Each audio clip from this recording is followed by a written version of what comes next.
The violent scraping against the thick wooden door shattered the silence of the frozen night. It was desperate, uneven, and far too heavy to belong to the wind or a wandering animal. It echoed through Mark's chest, sending a bolt of fear straight down his spine.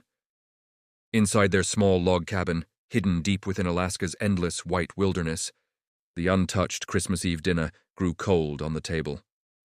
The crackling fireplace offered little comfort as Mark tightened his grip around his flashlight and slowly approached the frost-covered window.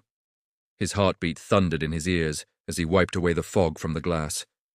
What stood outside stole his breath, a massive polar bear pressed against the window, her enormous body thin to the point of haunting.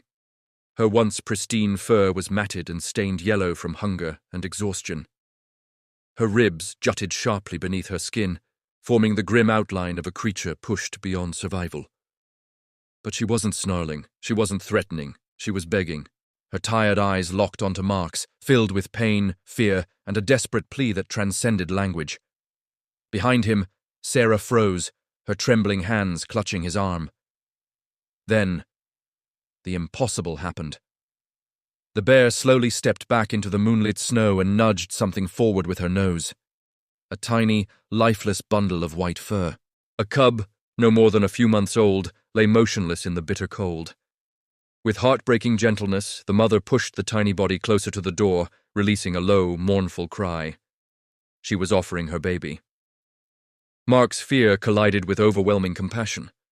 Opening that door meant risking their lives. A starving polar bear is among the deadliest creatures on Earth. But the cub's weak breaths puffed faintly into the icy air, and something deep inside Mark broke. They couldn't turn away. Mark rushed to the kitchen, grabbing a large slab of raw beef, and cracked the door just enough to toss it outside. The freezing wind screamed into the cabin. The mother bear didn't rush the food. She didn't even glance at it.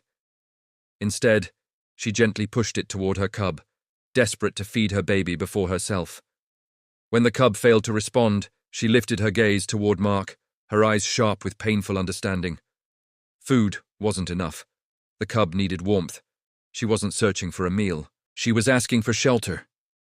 Mark and Sarah exchanged a silent look, both knowing the danger. Slowly, Mark activated the garage door, raising the heavy steel shutter. As the space warmed, the mother bear carefully lifted her cub in her massive jaws, carrying him like fragile treasure, and stepped inside. Through reinforced glass, they watched as she laid the cub gently onto the concrete floor, her body trembling from exhaustion. She glanced toward them and released a soft breath, not a threat, but permission. Sarah grabbed a thick wool blanket and warm milk.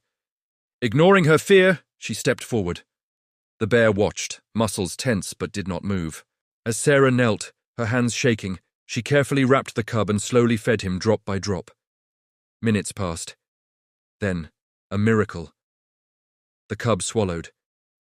A tiny flick of life returned to his frozen body. Tears streamed down Sarah's face as the cub slowly regained warmth. The mother bear reached out and rested her huge paw near Sarah's knee, a silent gesture of gratitude and trust. Through the long night, the storm howled outside. But inside the garage, peace settled. The cub's breathing deepened.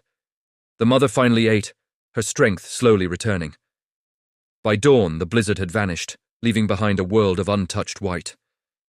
The cub stirred, standing shakily on his small legs. It was time. As Mark opened the garage door, the mother bear guided her cub toward the vast wilderness. Before leaving, she stopped. Turning back, she walked gently toward Sarah and pressed her cold nose into her hand. A thank you. No words were needed. Together, the bear and her cub disappeared into the endless snow, leaving behind only two sets of footprints, one massive, one tiny, forever etched into the frozen ground. That night changed everything. In the heart of nature's cruelty, they witnessed compassion, and in the eyes of the wild, they found their own humanity. Thank you for watching this extraordinary story. If it touched your heart, please hit subscribe.